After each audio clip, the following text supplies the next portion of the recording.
Merhaba herkese. Güzel bir haberle karşınızdayım. Bebek geliyor. Nereden başlasam bilemiyorum. Detaylı bir şekilde size anlatmak istiyorum yaşadıklarımı. Bu yüzden en başına döneceğim. Yani nasıl öğrendim ve öncesinde neler yapıyordum. Bir kere benim videolarımı izlediyseniz gebelik yaşadım fakat bu sağlıksız oldu. Yani ilk gebeliğim sağlıksız sonuçlandı. Ve bunu yaşayınca tabii ki bunu yaşayan herkes bilir. Bunu yaşadıktan sonra daha da çok çocuk isteği oluşuyor sizde ve böyle hemen hamile kalmak istiyorsunuz. Ama ben çok araştırdım, doktorları izledim. Biliyorsunuz ki kürtaj sonrası korunma gerekiyor ama araştırdığım kadarıyla doktorların çoğu eğer yaşınızda varsa ilk regli sonrası korunmayı önermiyorlar. Çünkü bir düşük sonrası gebe kalmak kolaylaşıyor. Hatta hiç regl olmadan bile hamile kalanları duydum. O yüzden ben de korunmamaya karar verdim ama altını çiziyorum. Gebelik yani düşük olan gebeliğiniz düşük haftalardaysa mesela 6 hafta ve 6 ise düşüğünüz korunmanıza gerek kalmıyor. İlk regl sonrası tabii ki ilk reglden sonra devam edebilirsiniz. Ama 6 hafta üstüyse rahmin bir toparlanması, beta HCG'nin sıfırlanması gerekiyor. Bu yüzden de atıyorum 9 haftalık bir gebelikse en az 2 ay falan korunulabilir. Ama kendi iç sesinizi de dinleyebilirsiniz. Bana kendi iç sesim korumamam gerektiğini söyledi ki düşüğümde çok erken bir haftada olmuştu. Yani ben 9. haftada sanarken kendimi halbuki 5+3'te bebek gelişimi durmuş ve düşük başlamış. Bu yüzden düşük bir haftada olduğu için korunmadık. Yani korumamayı tercih ettim daha doğrusu ilk regl sonrası. Sonra maalesef ki kürtaj sonrası çok çok düzenli olan reglim acayip bir şekilde değişti. Hayatımda en emin olduğum şey regl dönemimdi. Yani hiçbir oynama olmazdı. Gerçi gebe kalmaya yakın da bir oynama olabiliyor. Mesela gebe kalmaya yakın bir keresinde 4 gün önceden regl oldum. Önceden olduğum oluyordu böyle 2 gün önce, 1 gün önce falan olabiliyordu ama hiç gecikme yaşamazdım yani kesinlikle gecikmelerim olmazdı ve bir gecikme olduğunda korkardım yani hani bir sorun mu var, bir sıkıntı mı var falan. Hiç olmazdı bende çünkü fakat kürtaj sonrası ilk reglim normal oldu. İkinci reglimde 3 gün gecikme yaşadım ve hatta şey zannettim hamileyim sandım. Sonra değilmişim. İlk defa hayatımda gebe olmadığım halde bir gecikme yaşadım. Sonra tekrar bir gün falan gecikti. Sonra tekrar bir 3 gün erken oldum. Sonra tekrar bir 3 gün gecikme oldu. Yani bunlar beni çok şaşırtmıştı açıkçası. Hani hiç yaşamadığım bir şey olduğu için tuhaf gelmişti.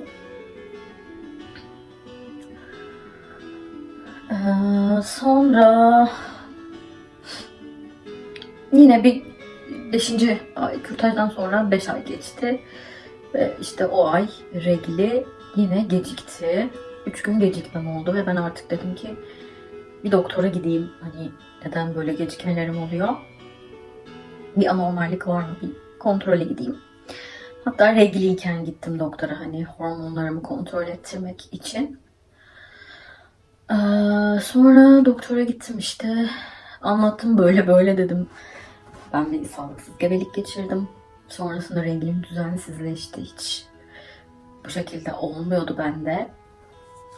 Doktor da bana dedi ki ne kadar bir gecikme oluyor? Dedim 3 gün.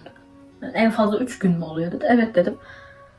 O zaman dedi bu gecikme, biz bunu gecikmeden saymıyoruz. 3 gün gecikme olabilir ki kürtaj olmuşsun. Gayet normal dedi. Ha iyi o zaman hani gecikmeden bile sayılmıyormuş bu. İçim bir rahatladı. Sonra bu sefer ultrasonla da baktı. Fakat ultrasonla bakarken dedi ki sol overde, artık yani böyle o kadar çok sık gittiğim için bazı terimleri anlıyorum. İşte sol yumurtalıkta kistik bir görüntü var dedi.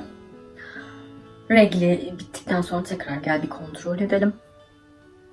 Biyopsi gerekebilir, parça almak gerekebilir falan dedi. Ama dedi hani normal bir şey de olabilir çünkü regli dönemi böyle şeyler oluyor. Regli ile beraber atılıyor dedi. Ben de çok önemsemedim açıkçası çünkü doktorlar her zaman bir şeyler görüyor. Sonrasında farklılıklar oluyor. Hiç öyle bir şey olmayabiliyor. Dediği gibi regli ile atılabiliyor. Hani onu kendime dert etmemeye çalıştım. Çünkü kendimi biliyorum. Aslında hani önceden olsa var ya oho.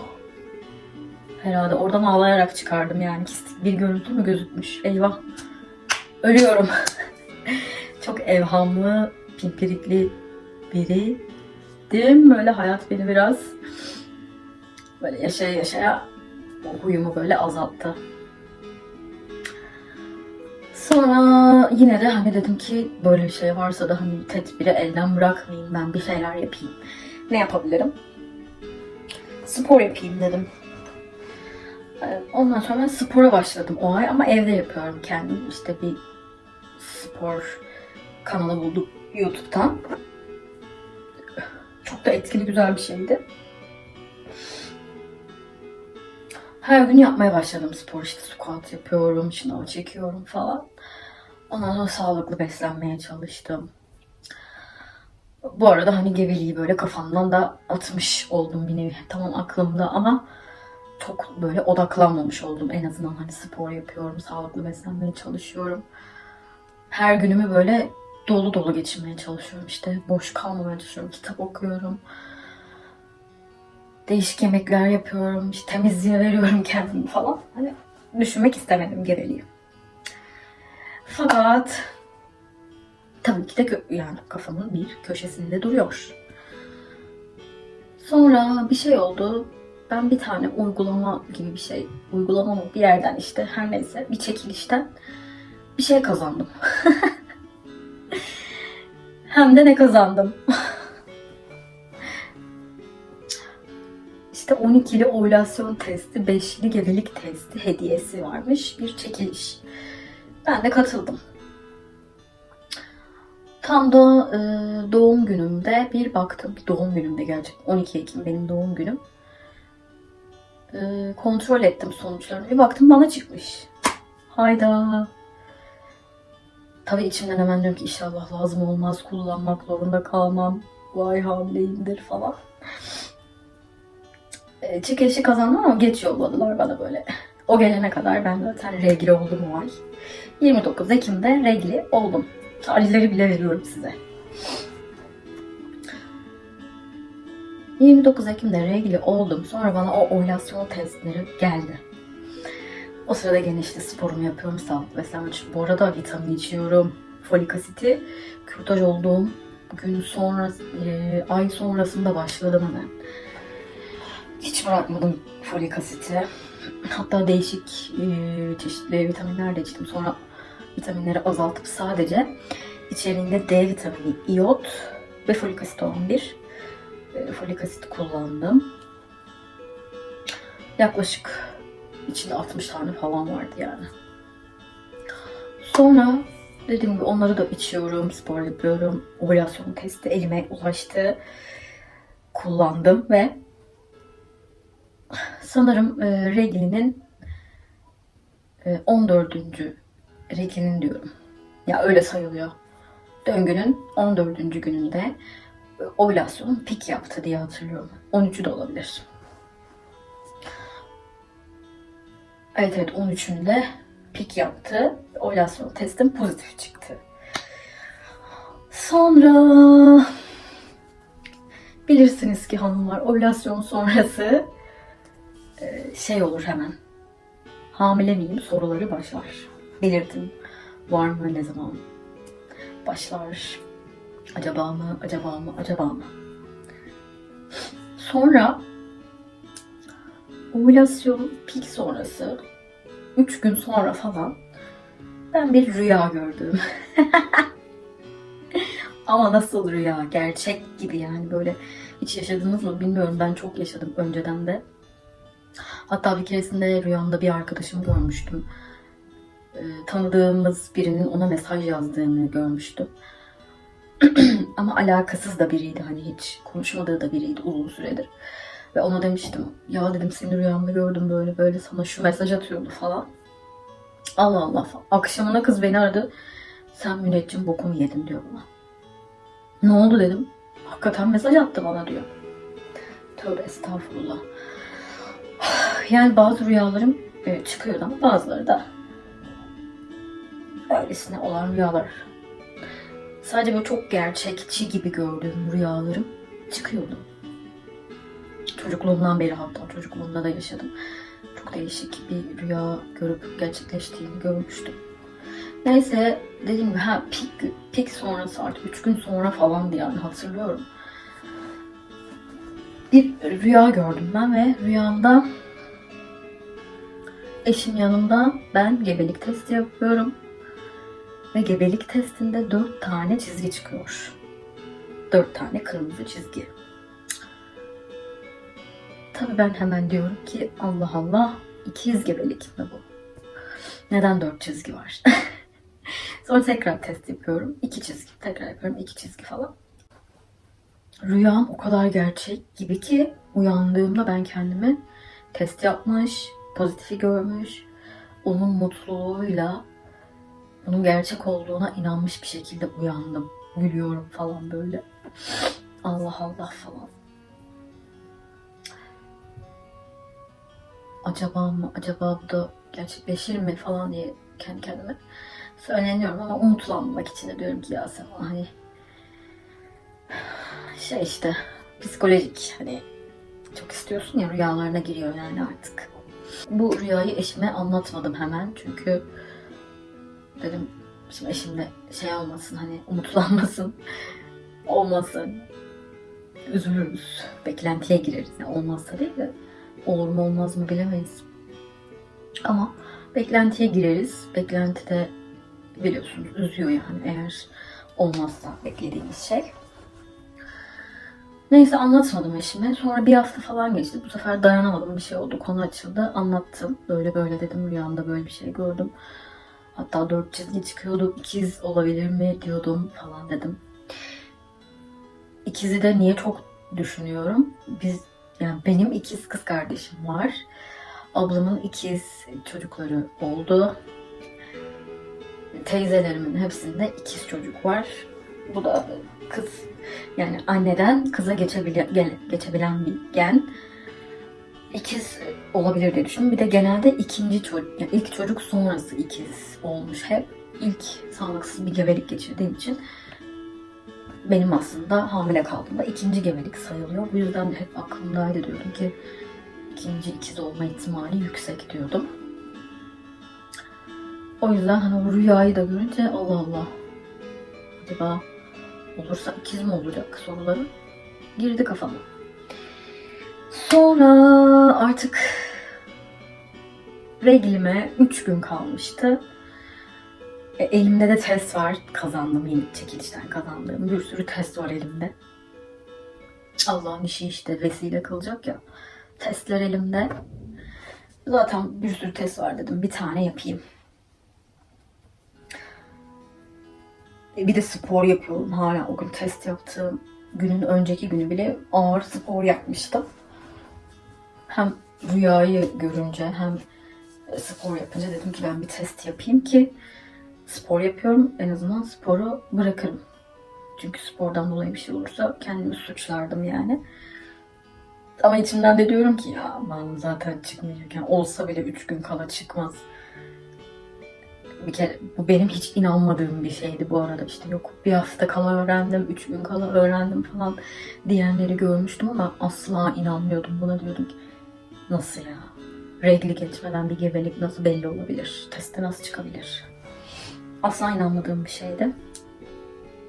O yüzden içimden böyle inanmayarak, nasıl çıkmayacağını biliyorsun ama yap hani için rahatlasın dedim. Ve testi yaptım. İkinci çizgi pembe olarak çıktı. Ben şok. Rüyam geliyor aklıma. İnanmıyorum. İnanmıyorum. Böyle inanmıyorum. Nasıl? Evin içinde dolanıyorum. Allah'ım çok şükür, Allah'ım çok şükür. Şoka girdim. Nasıl ya? Daha 3 gün var falan. Hemen eşime söylesem mi? Söylemesem mi? Sürpriz yapsam mı? Acaba keseli bebeği gördükten sonra mı eşime söylesem? Diye düşünürken ben mesajla söyledim eşime. Hatta böyle kedimiz var. Kedinin yanına böyle testi koyup resmi gönderdim. Bak dedim. Kedimizin adı Rıfkı. Rıfkı bir şey bulmuş dedim. Komik oldu yani.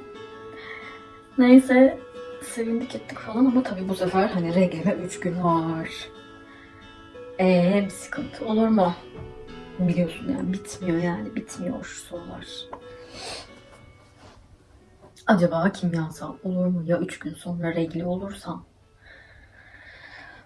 Neyse 3 günde geçti. Tamam artık regli gecikmesinde yaşıyorum. Tekrar bir test yaptım bu sefer. Kıpkırmızı test. Tamam. Süper. Peki şimdi ne yapacağız? Dedim ki ben hemen doktora gitmeyeceğim. İlk gebelikten de tecrübelik olduğu için hemen gitmeyeceğim dedim ben. Bekleyeceğim. Hatta bir 10 gün falan bekledim. 10 gün sonrası tam 6+3'te randevu bulabildim. 6+3'te devlet hastanesine gittim direkt kadın doğuma. Ve dediler ki bana doktor yok. Bugün bir ameliyatta operasyona gelemeyecek. Siz bugün kan verin. Yarın doktorla görüşürsünüz dediler bana. Ben de peki dedim. Nasılsa kan vermem gerekiyor. Bir gözükmesi gerekiyor yani beta değerinin. Kan verdim. Eve geldim. Ben de dedim bari evde kontrol edeyim sonucunu. Bir 4-5 saat sonra sonucum çıkmıştı ve beta değerim 10.000 yazıyordu. 10.000. Yani tam 10.000 yazmasının sebebi muhtemelen hastanenin en yüksek seviyesi 10.000. 10.000'e kadar gösteriyor beta değerini sanırım. Çünkü yani 10.000 net çıkması tuhaf geldi bana. Muhtemelen benim değerim 10.000 üstü falandı ve hastanenin sınırı da 10.000 olduğu için tam net 10.000 gözüküyordu. Ve o an dedim ki bu ikiz gebelik olabilir. Çünkü bir önceki gebeliğimde o haftalarda benim değerim 5.000'di. 10.000'i görünce yani 2 katı daha fazla. Eşime de dedim ki ikiz olabilir. Değerim yüksek çıkmış. Allah Allah falan neyse. Ertesi günü gittim doktora. Allah'ım sürprizlerle dolu hayat. Ertesi günü doktora gittim. Yine bana dediler ki doktor geç gelecek isterseniz yarın gel falan. Yok dedim ben ultrason için geldim özellikle. Artık görmek istiyorum yani hani. Bekleyeceğim dedim. Tamam dediler. Sonra beni aldı içeri doktor. O doktorla o kadar tatlı biriydi ki. Çok şükür böyle tatlı biri denk geldi. Yattım işte sedyeye. Doktor bakıyor karnıma ultrasonla. Ve bana değişik sorular sormaya başladı. Ben anlayamadım baştan. Bana dedi ki doğal bir gebelik mi bu? Evet dedim.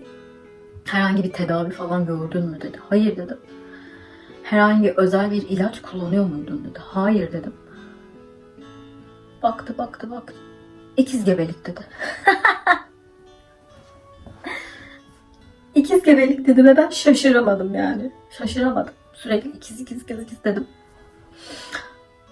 İkizler hamilesin dedi.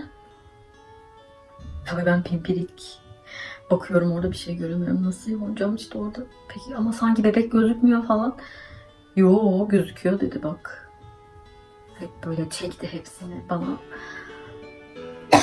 Bayağı böyle 4 tane falan resimlerini çekip verdi sağ olsun. Devlet hastanesinde bazıları genelde vermiyor. O kağıdı, görüntü kağıdını bile vermiyorlar. Ama dedi bir kese daha gözüküyor. Belki bir dahaki muayenede onun içinde de bebek olabilir. Veya kaybolabilir. Yalancı kese olabiliyor bazen dedi. Hayda. Neyse ben yine de sevindim. İkiz olduğuna da sevindim. Çıktım böyle oradan. Kendimden geçtim yani. Eşimi aradım. Eşime dedim ki 300'müş dedim. Şaka şaka 200'müş dedim. Çok şaşırdı o da, hani ben sürekli hem rüyamı anlattım hem söyledim. O kadar şaşırdı ki. Vay be o kadar söyledin dedi yani. Gerçekten öyleymiş dedim. Hissetmişsin dedi. Sonra o zaman sadece böyle bilirsiniz, hamileler bilir. Veya işte görmüşsünüzdür, araştırdıysanız. Tek taş görüntüsü oluyor böyle ilk bebeğin görüntüsünde. Sağlıklı bir görüntü arıyorsanız mesela tek taş gibi bir görüntü görebilirsiniz. Bir yuvarlak olur kesenin içinde ve ucunda da bebek olur böyle. Tek taş gibi durur böyle. 2 tane öyle bir görüntü vardı. 2 kese vardı bu arada. Yani çift yumurta ikiziydi. Aynı benim gibi. Ben de çift yumurta ikiziydim. İkiziyim. Ama burada bebek geliyor yazıyor tabii ki. Geleceğim o kısmına. Sonra dedi ki 10 gün sonra kalp atışı için gel dedi bana. Tamam dedim. 10 gün sonra randevumu aldım, gittim ve hatta biraz daha bekledim ben, hani ne olur ne olmaz. 10 gün sonra 7 haftaların ortasına geliyordu ben. Biraz daha bekleyip 8. haftada gittim, hatta 8 artı 3 gibi bir haftada gittim ve ikisinin de kalbi atıyordu. En güzel, en heyecanlanan o andı. Kalp atışlarını duydum ve yani çok güzeldi. Çok şükür elhamdülillah. Duyabildim yani o sesi. Heyecanlandım falan böyle, doktor dedi ki çok derin nefes alıyorsun. Nefesini tut falan dedi, böyle oynuyor yoksa dedi. Kalp atışlarını duydum. Sıra geldi tam olarak bir bebek görüntüsü görmeye.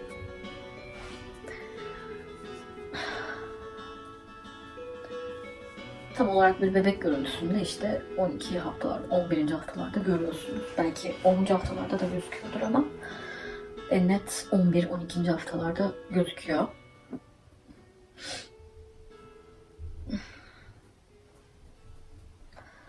Sonra biz tabii acaba cinsiyetleri ne olur? Bir kız bir erkek olsa ne güzel olur.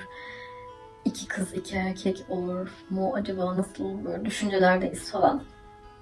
Herkes tabii bize ikiz şöyle yandınız, böyle yandınız. Ah siz artık hiçbir şey yapamazsınız deyip böyle şakalaşıyor. Yani akrabalar, yakın akrabalar. Sonra ben bu sefer randevumu gittiğim hastane araştırma üniversite hastanesiydi. Hastanede böyle profesör doktorlar, doçent doktorlar da var ama onlar ücretliydi. Dedim ki bu sefer hani öyle bir doktora gideyim, profesör doktora. Bir tane buldum profesör doktor. Ondan sonra oraya eşinizi de alıyorlar. Yani gerçekten bir ayrımcılık var ama böyle yani. Para vererek girdiğiniz yerde eşiniz girebiliyor ama devlet hastanesinde kesinlikle eşinizi içeri sokmuyorlar. Çok enteresan bir şey. Çünkü devlet hastanesinde biraz daha böyle gir çık hemen bitsin iş oluyor. İçeriye aynı anda birçok insan girebiliyor falan. Eşlerinizi almıyorlar orada. Diğer profesör doktora da ayrıyetten bir para ödediğim için yani herhalde para ödendiği için alabiliriz diyorlar ve eşinizi alıyorlar oraya. İlk defa eşimle o gün gittik. Çok heyecanlıyım, nasıl gözüküyorlar. İşte bu haftada kilit arama testi de yapılabiliyor. Yaptırabilecek miyim, olacak mı, nasıl olacak falan. Tecrübeliyim de suyumu içtim, işte idrara sıkışıp bekliyorum. Doktor çağırdı, içeri girdim. İlk defa gittiğim için işte sorular sordu. Şöyle böyle falan derken dedim ikiz gebelik, şöyle böyle. Her şey normal gözüküyordu en son gittiğimde falan. İşte reglime göre gidiyor haftası falan. Tamam dedi, bir bakalım. Eşiniz de işte şurada dursun, ekrana baksın falan. Ve ultrason aletini karnıma değdirir değdirmez kocaman bir bebek gördüm. Kıpırdıyor. Sanki burnunu falan gördüm. Yani elleri, parmakları, ayakları böyle oynuyor. Çok büyük gözüküyordu. Yani o an böyle rüya gibiydi. Böyle bakıyorum yani kıpırdıyor falan. Çok hoşuma gitti. Sonra bir kalp atışını dinledik tekrar. Eşim ilk defasıydı, böyle ona bakıyorum falan. Duygulandım, böyle çok güzel bir andı. Fakat diğer keseye baktığımızda maalesef oradaki bebek en son kontrole gittiğim zamandaki haliyle kalmıştı. Ve kalp atışı da yoktu. Enteresan bir durum. Yani çok çok sevindiğim anda birden öyle bir şey öğrendim ama ya, üzülemedim bile yani. Zaten bilemiyorum. Üzülemedim bile. Allah'a şükür diğeri sağlıklıydı. O bizi mutlu etti. Diğeri için de sadece şaşırdım. Biraz böyle şok oldum yani, ne diyeyim bilmiyorum. Eve gelince böyle bir idrak ettim, ya onun da kalp atışı vardı. Ama kendimi üzmemeye çalıştım yani, her şey olabiliyor, her şey Allah'tan. Hayırlısı buymuş dedik ve çok fazla üzerinde durmadık. Hatta doktorlar birazcık daha olaya düz baktığı için doktorum dedi ki daha iyi olmuş, hayırlısı buymuş. İkiz gebelikler zor oluyor, riskli oluyor. Daha rahat büyür tek olarak dedi. Peki dedim yani bu hani gelişmeyen bebek bir zarar verir mi diğer bebeğe? Hayır, vermez. Küçük haftalarda olduğu için. Hatta biz buna kaybolan ikiz sendromu diyoruz dedi. Sıkıntı yaratmaz dedi. Zaten bende de hiçbir değişiklik yoktu. Hani farklı bir ağrı, farklı bir durum söz konusu değil. Sadece bulantım biraz böyle artmıştı. Belki o etkilemiştir, bilmiyorum ama şu da var. Onun dışında gebelik semptomlarını çok çok az yaşıyorum maşallah. Nazar değmesin. Hani bu mide bulantısı, yorgunluk, kalp çarpıntısı falan.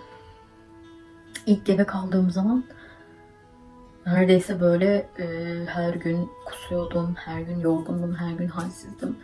Aşırı derecede bir uyku hali, aşırı derecede bir kalp çarpıntısı yaşıyordum. Bunda yok. Allah'a şükür yok. Çok az mide bulantısı yaşadım. O da fazla yağlı yediğim zaman olduğunu fark ettim. Yağlı yememeye çalışıyorum. Yani sonuca gelecek olursak şu anda tek bir bebek bekliyoruz ve doktorumuz bize kıza benziyor dedi ama kesin değil dedi. Sonuçlarımın gayet güzel gözüktüğünü söyledi. Şu an beklediğimiz en önemli şey ikili tarama testi sonucu. Onu da verdim. 2 hafta sonra falan çıkacak. İnşallah sağlıklı bir bebektir ve sağlıklı bir şekilde kucağımıza almayı Rabbim nasip etsin. Amin. Tüm bekleyen hamilelere sağlıklı bir şekilde kucağına almayı nasip etsin. Hamile kalmak isteyenlere de en kısa zamanda bu güzel haberi almayı nasip etsin Rabbim. sürprizlerle dolu bir yolculuk oldu. Daha bitmedi. Umarım ondan sonraki sürprizler sadece bizi güldürür. Bakalım. Bundan sonra inşallah sağlıklı bir şekilde geçen bir süreç olur. Güzel haberlerle tekrar belki buraya gelirim. Umarım güzel anlatabilmişimdir. Hepinize iyi günler diliyorum. Hoşça kalın.